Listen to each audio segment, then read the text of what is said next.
The purpose of this webcast is to share our systems to support inclusion that we have incorporated at Evendale Elementary in Frederick County, Virginia. My name is Elizabeth Mistretta. I am the principal of Evendale Elementary. I recently completed my 5th year. I am in my 6th year as principal. A little bit of information about Evendale. We are one of 11, soon to be 12 elementary schools in Frederick County. We have a population of about 530 students. We're a school-wide Title I school. 13% of our students receive special education services. 47% receive a free or reduced priced meal. About 13% of students are English language learners, and 60% of students identify as white, 28% identify as Hispanic, and 6% as 2 or more races. My name is Sara Landis. I am a 3rd grade teacher at Evendale Elementary. This is my 4th year teaching, and last year was my 1st year with a co-taught classroom. My name is Kylan Coffman. I'm the assistant principal of Evendale Elementary. I'm starting my 2nd year as an administrator, and I've been teaching in Frederick County for 17 years. Attached to this webcast, you will find 2 documents. One of them is to assist us in creating a common vocabulary, so you may want to pause your webcast to review those vocabulary terms that we'll be using throughout our presentation. The other is a note sheet that you may want to print and use to kind of take some notes and reflections as we move throughout the information. What we'd like to do is have you begin just reflecting and considering the answer to this question. How and when do you put supports in place for students with autism? So our objective today is to share our school systems for creating an inclusive environment for all students. We will share the systems our school has put in place for Virginia's tiered systems of supports and demonstrate how the grant through VCU ACE has impacted our systems to support inclusion. So the red circle represents Tier 1 instruction. Teachers deliver high-quality, evidence-based Tier 1 instruction. Universal screeners are completed with PALS, iStation for reading, iReady for math. Classroom managed and office managed behavior tracking forms are completed to monitor how students are doing with behavior in the classroom. Teachers use formative data as a continuous process, and that allows teachers to respond to students on an ongoing basis through feedback, scaffolding, small group, and one-on-one instruction. Summative assessments are common amongst teams and are used to evaluate Tier 1 instruction, as well as respond to students' needs through remediation during small group or one-on-one instruction. We have added this year a social emotional learning curriculum as well. The program that our school has selected is Caring School Community, and we are early in our implementation of that, but that is all part of our Tier 1 instruction at Evendale. So along with those assessment strategies that we use at Evendale Elementary, there are many things that I do in the classroom to support all students at the Tier 1 level. So one of the strategies that I use is through parent and family and student communication. So when students take assessments, I attach the assessment you see on the right-hand side of your screen, where I can put a check mark under each accommodation that was provided for a child, whether they have an identified disability or whether they just needed extra support, so that a family never wonders what level of support the child had in completing their assessment, and it better reflects what they are able to do and their skill levels. At the bottom, I've included an area that parents and families can send back questions they have or comments if they have a question about the assessment. On the bottom of the screen, you'll see a behavior rubric, which I discuss with students every single week. And this really allows students to have accountability over their choices in the classroom. And I've attached our school rules to it: being kind, being responsible, being the best that we can be, and allows students to work each week on improving their behavior. And it gives them self-motivation to change what they need to do to be more successful in school. So if you printed out your note sheet, a couple of things you may want to reflect or consider are, does your school have Tier 1 assessments that you can use to make data-driven decisions? which include behavior as well. And how do you use both formative and summative practices to better understand and refine what students understand through Tier 1 instruction? So something that we are adding to the webcast as well are some images of other supports that Sara has put in her classroom for Tier 1 instruction. So before we go on to interventions and progress monitoring, Sara, will you share with us what you do to support students in your classroom? Absolutely. There are many tools that we use in our classroom and that every child is taught explicitly how to use in case they need it to support their achievement in school. One of those is something that we use daily called a responsibility folder, and I've changed them from last year and they have a little bit more information in them this year. They include a visual schedule for each child. In addition to that, they have any variances in the schedules of each individual child. So if they see a resource teacher at a different time or if they receive an intervention, they have the time and a visual with them to help them track who they're going with at what time during the day. It also includes a check sheet that allows them to check off their responsibilities for the day, especially during independent time. This allows students to track what they need to get done, what they still have left to do, and allows them to build their own independence and ask questions if they need it. On the back of the folder, there are some problem-solving strategies that allows children to independently or with support ask for help when they need it in a way that is in their own way. So one child might use it when they struggle with knowing what to do. They know that they can ask a friend, and there's a visual guide there to help them know where they can get help at any time, whether they can access the teacher or not. There are also inserts that can be put into the child's folder based on if they need calm down strategies. That's something that I added this year that I noticed last year was a need. So if a student struggles with maybe some anxious feelings during parts of the day, they can be taught how to use the breathing strategies on this insert, or they can use different strategies to help themselves manage their emotions. In addition to that, in my classroom, there is an area called the cool down area that any child can access at any point in the day that they need to.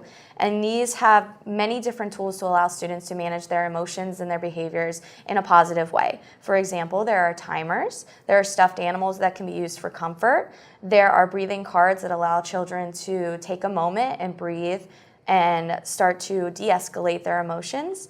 There are emotion cards that allow children to identify how they're feeling in that situation. There are problem-solving strategies and iMessage sentence structures. And there's also one that's very popular is the cool down jar, which is just a jar with water, glitter, and glue, and children shake it to get out their frustrations. And then they watch it settle and breathe while it settles. All of these are available to each child. And at the beginning of the year, I start with instruction on how to use them appropriately.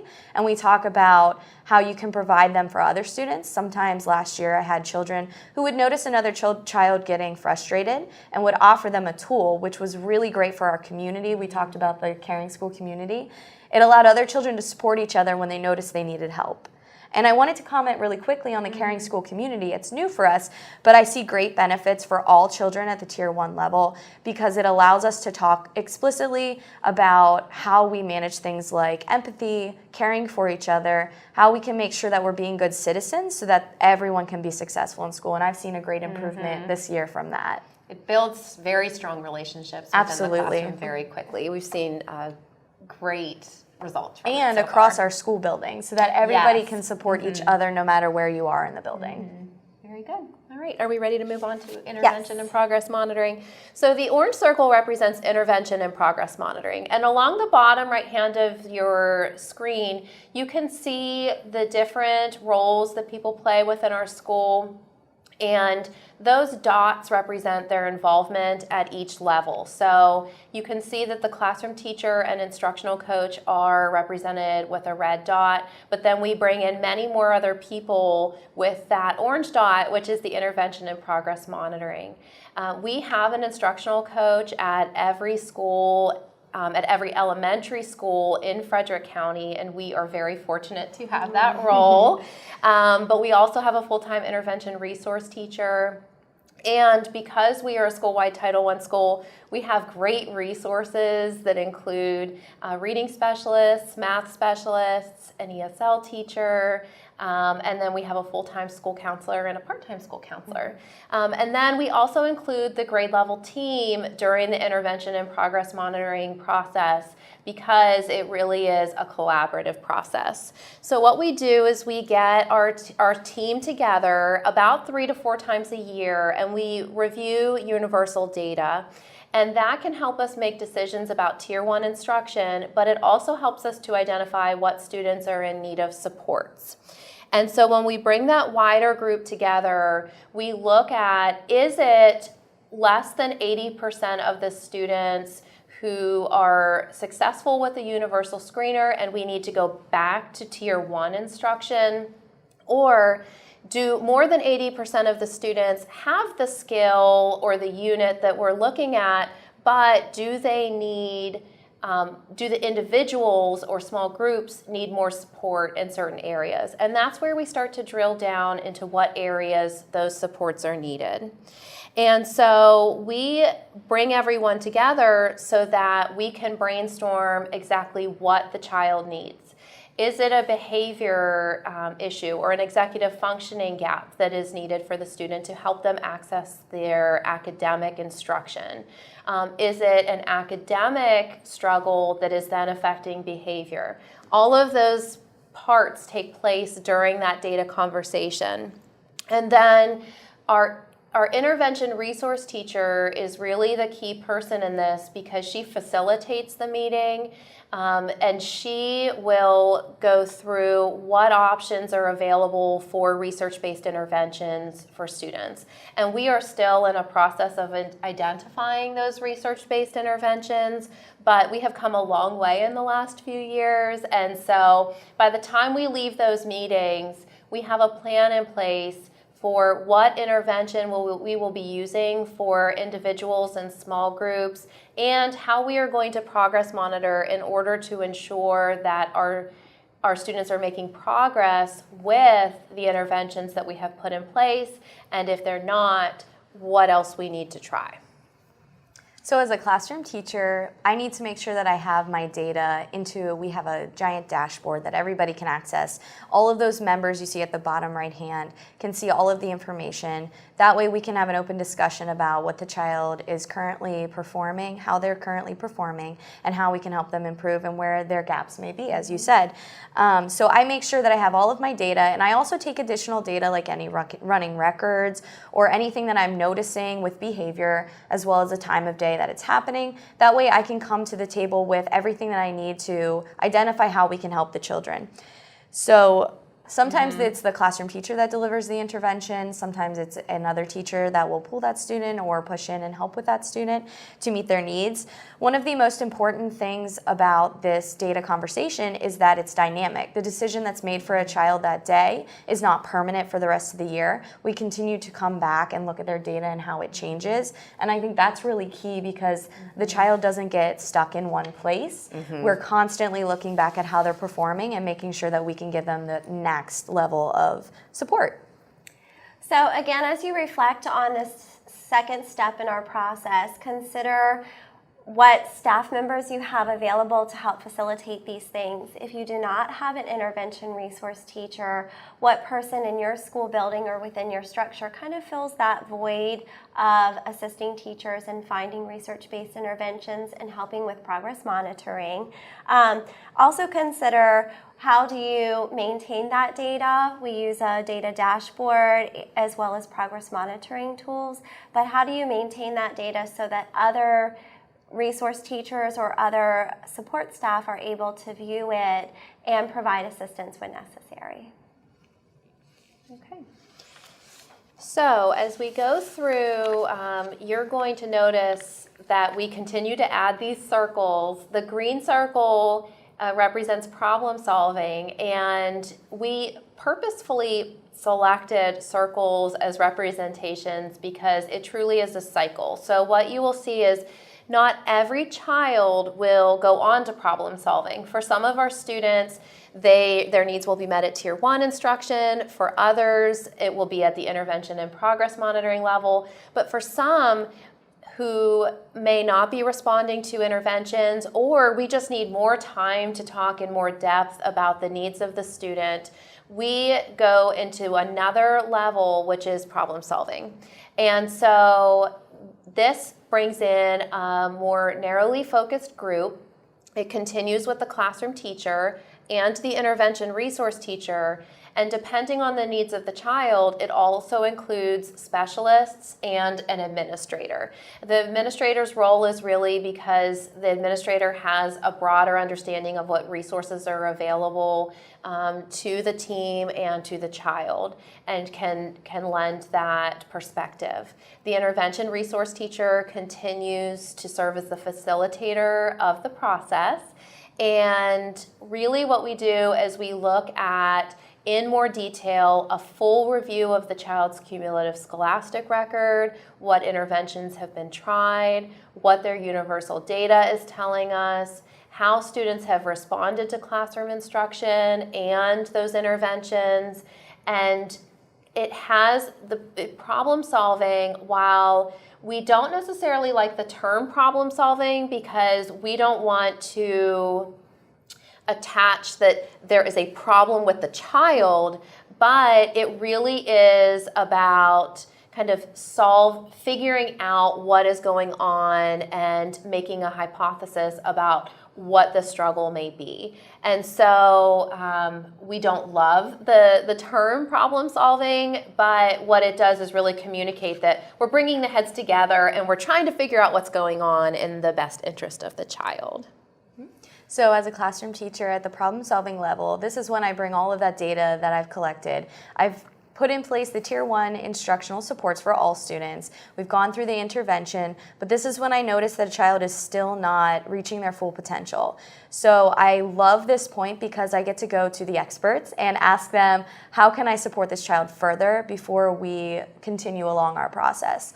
So I love receiving resources. We have amazing individuals on our staff that provide resources. They provide training for me. They provide coaching opportunities so that I can help the child with whatever that they need. So this is at the point where I try many different strategies and I don't reject any of them. So whenever we go to this level, there's a lot of data, and this is the point at which I've talked with the parents and made sure that they're aware of what I'm noticing, and I get data from them as well. What are you noticing at home?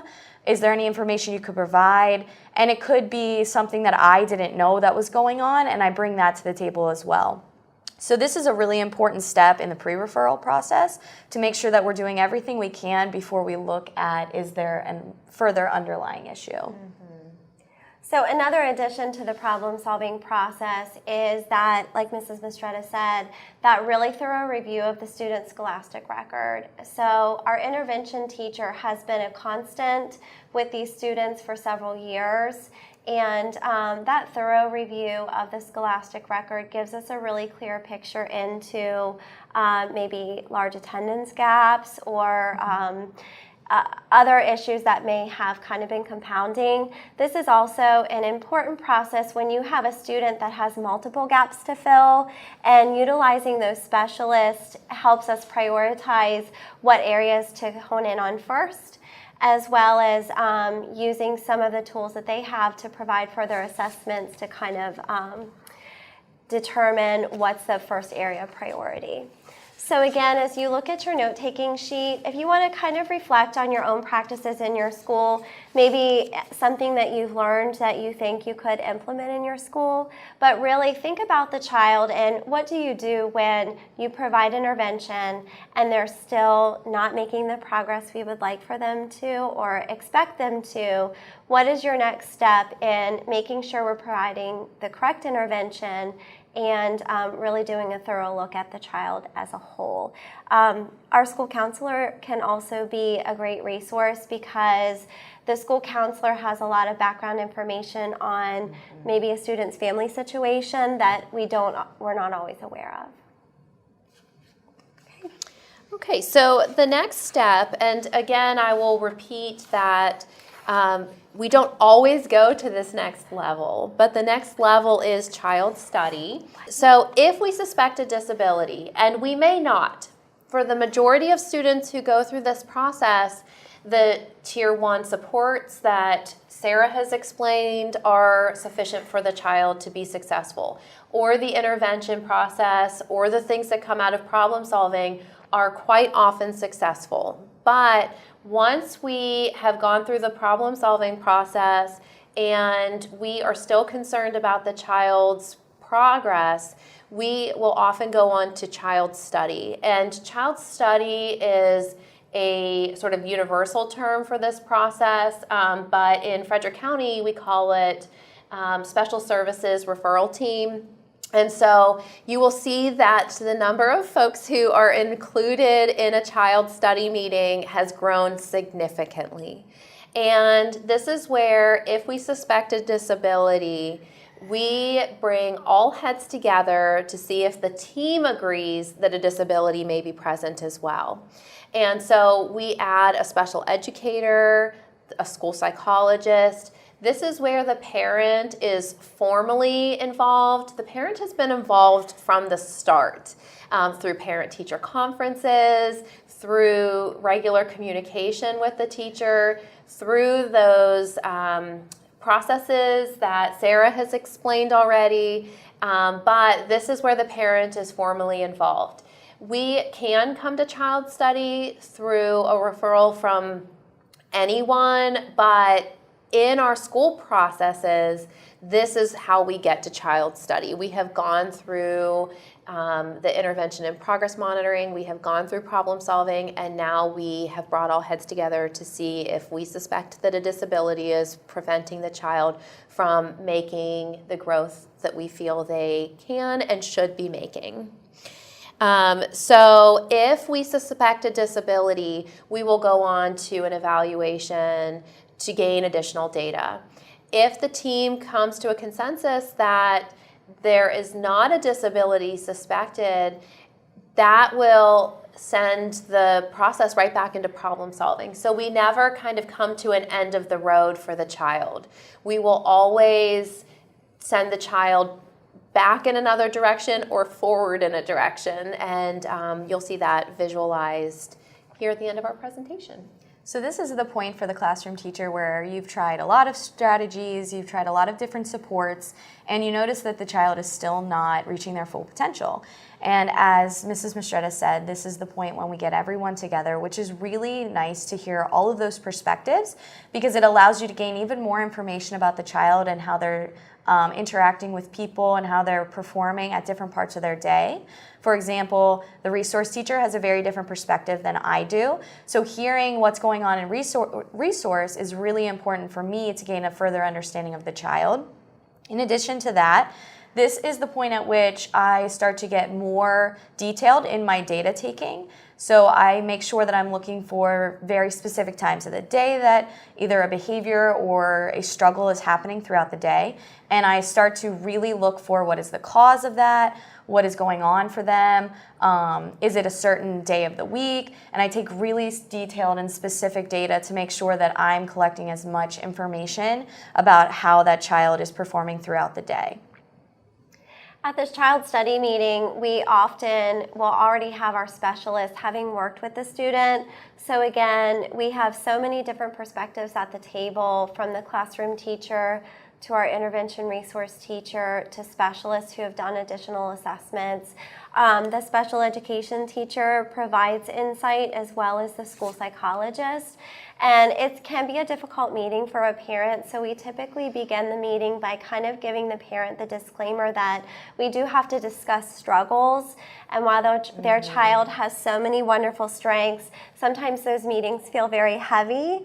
So we do want the parents still feeling reassured that we have their child's best interest in mind, and we're all working together to help support them. And I would say that's why it's so important that that communication is started at the very beginning of this process, because if you've never talked with the family and they don't know what's going on, it can be even harder to have that conversation. But once they know that you're on their side and that everyone at that table is there to support the child, that allows the process to be more comfortable and to get to the root cause of what's going on.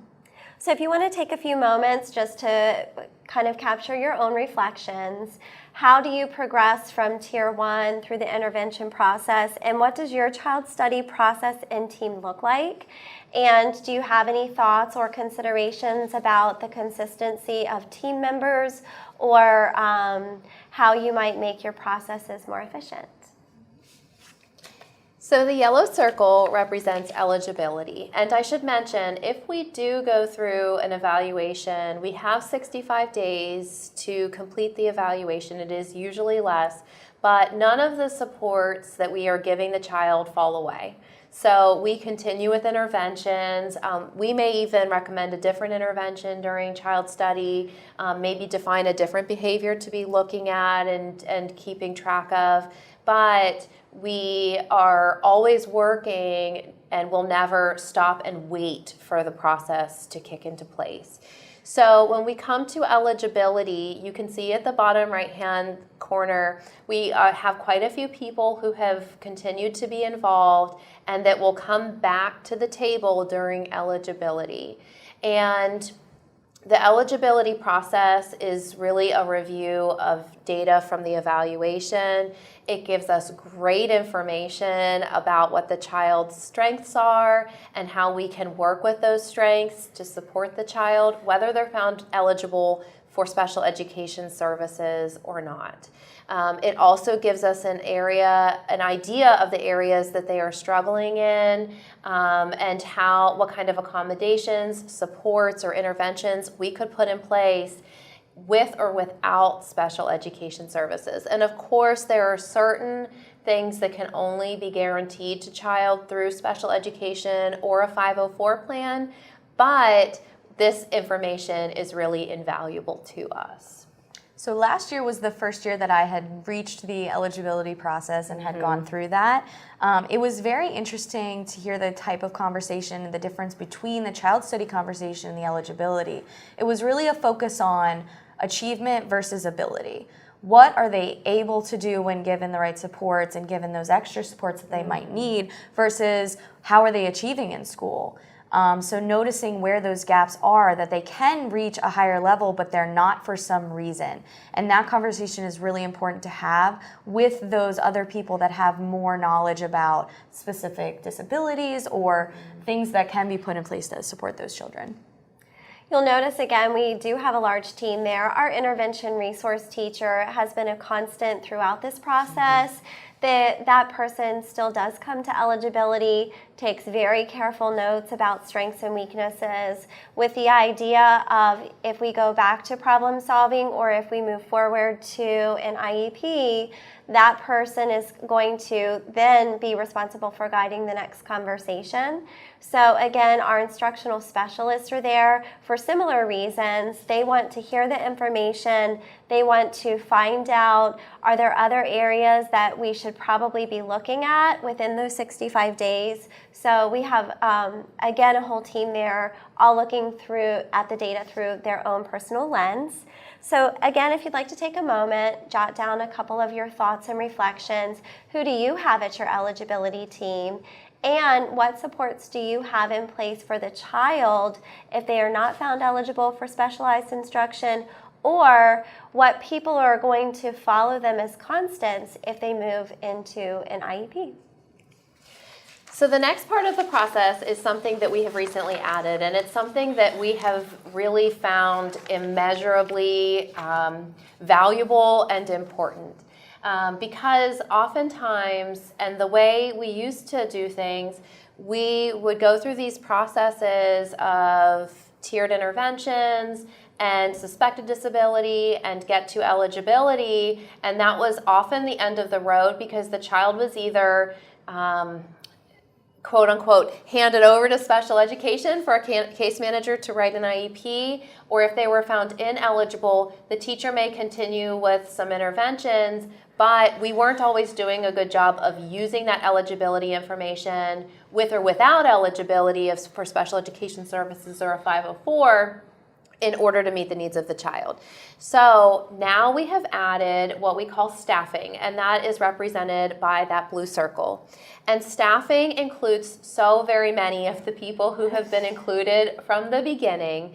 And I should mention too that the roles are important, but the people are who makes the difference in the process. It is their skill set, it is their strengths, their ability to work with others and come at it with a collaborative approach. So your school may not have all of these roles, but what I can guarantee is that your school has really knowledgeable, really dedicated people who can go through this process. And so in our staffing process, we go back to the intervention resource teacher, and she facilitates the group in reviewing the eligibility information. We highlight the strengths of the child that come out of eligibility, and then we look at the weaknesses. And these could be processing weaknesses, and they could be related to the educational evaluation as well, and their academic weaknesses. And so whether or not we are writing an IEP, we are going through a thorough review again of the data with the addition of the eligibility information. And so when we leave that staffing meeting, the special education teacher, who will be the case manager, if the child is eligible for services, has a great idea of the present levels and already has something drafted, has an idea of what the goals are and what they need to be, to not allow a break in the services for the child. So if a child is not found eligible for services, the only difference is that an IEP is not written. But we go back to the specialists within the building, we go back to the classroom teacher, and we go back to the supports that are needed in the classroom so that we can still help to fill those gaps and to support students. So what really stands out in our processes really is, I think, this step, because if we leave eligibility, and sometimes that information doesn't always tell us how the child can perform in the classroom, because those tests are nationally normed and we are working on state standards. So we can still say, we still don't quite know how the nationally normed information compares to the Virginia state standards, and that's where the specialists can come in as well and take some additional baseline information that can then help the case manager or whomever is going to be working with the child in determining exactly where that child is with a skill or a strategy, and then figuring out what research-based approach will be most beneficial to the child. Often when we write IEPs, it includes where the child is in their present level of performance, what goals, services, and accommodations the child needs, but it doesn't always include how we're going to get there. And so that can be a really great conversation so that we are ensuring that children are receiving high quality instruction across all tiers. And I agree with what you said. This is a really important step. And honestly, this is my favorite meeting to be a part of, because it really gets everyone who works with that child. It goes back to what we said about community in our school. Everyone who's going to interact with that child is a part of this. And we can all get on the same page and make sure that we're doing what we need to support those strengths that we discussed, as well as making sure that we're doing what we need to support where they're struggling or when they're struggling during the day. And I think that's the most important part, is that we really are all in this together with the child to lift them up to their highest potential. As Mrs. Mistretta said, this is kind of a new process for us, but it's one that has helped our case managers feel like they have a thorough understanding of a child that they have never met before or never had the opportunity to work with. This allows us as administrators to make sure that our resources are allocated appropriately, and it also allows the special education team to be sharing resources with our instructional specialists, because those all come from different places, but they are things that all children can benefit from. So if you want to just take another moment and jot down any thoughts that you have regarding the staffing meeting. This meeting is usually scheduled before we even leave the eligibility table because we want to be timely, we want to make sure the information is fresh, and we want to make sure that we have a sense of urgency and putting the next supports in place for the student. If you do not have a staffing meeting, or if after eligibility there is kind of a loose end that's untied, you may want to consider looking at this process within your school building. So the aqua colored circle represents supports, and those supports could be an IEP, a 504, or just a plan that brings in other folks. And I did talk about that a good bit in staffing, so I don't have too much to add to that. But what we're not looking at is the end of the road, again, being special education services. We're really looking at how we put supports in place. And I think the difference I can say since we've changed these processes is hope. Right? Because what you are typically seeing is a struggle in a child at each level.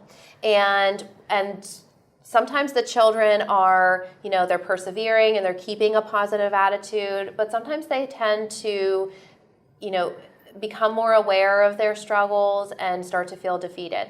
And so when we can pull everyone together and really have a thorough understanding of what the child's needs are, we can put those supports in place to lift that child up and really help them to be successful, no matter what their eligibility status is.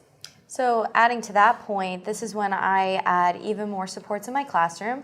But going off of what you said about noticing that children sometimes get stuck in their struggle and they need to see that they have these things to help them, I think it's important that if you have those structures at Tier 1 for everyone, and then another student gets a more individualized tool or strategy or schedule that looks different from the others, is having that conversation about, well, everyone needs something different. And it doesn't matter if that child has a disability or if the child does not. Everybody needs something different to be successful. So when those supports come in what I noticed last year is it wasn't a big shock for everyone, and it didn't set the child apart from everyone. It really was just, oh, that's what that child needs to succeed. And my students would even talk about that. He needs that schedule to succeed. And it was an open conversation, and it wasn't anything negative. It was all a positive spin about this is going to help them be the best they can be. And to connect to our social emotional learning program, I think that just sets us up for really having an integrated system where children recognize their strengths and what their needs are, and they recognize that in one another as well. And for the children, it really just builds their confidence, because once they have something that they need to be successful and they see themselves becoming better and they see that they're able to achieve in school now, it really just lifts them up and their spirits just change. So it's really important to go through that whole process to make sure we're getting them what they need to see them on the other end, being independent, being successful in school. Our supports are not just academic, so it could be supports to kind of boost their confidence through our mentoring program, or some of the other clubs or opportunities that we have to offer. So those supports are not just academic, and they come looking at the whole child instead of just their academic progress.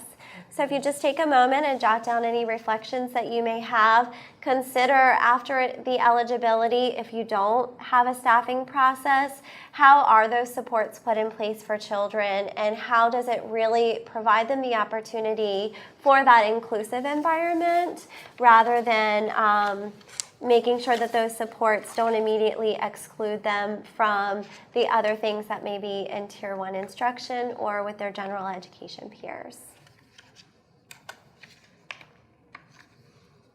So we've talked about all of these different elements, and they can each stand alone, but our primary goal is to make sure that our students have the greatest access to Tier 1 instruction that they possibly can.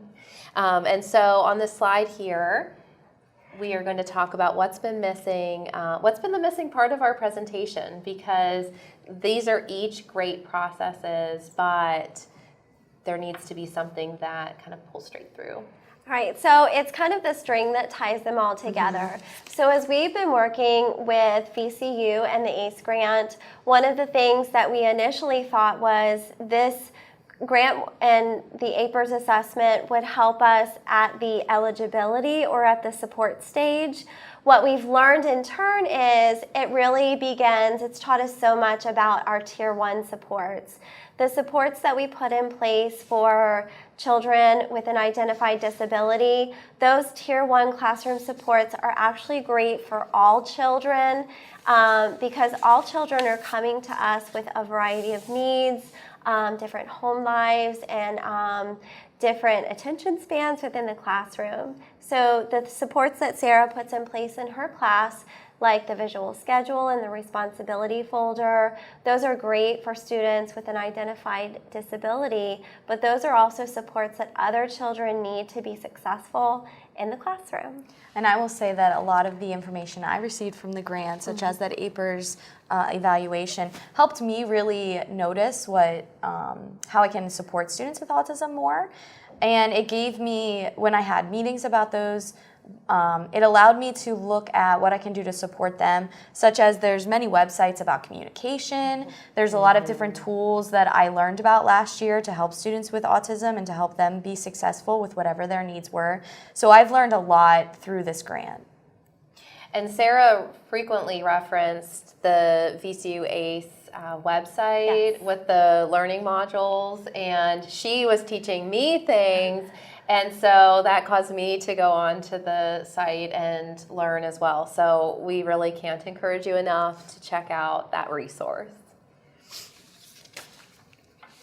So you'll notice our last image is just us putting all of these circles together. This is a continuous process for us, and we are always looking to refine our practices as well as to provide the best support that we can to each individual child.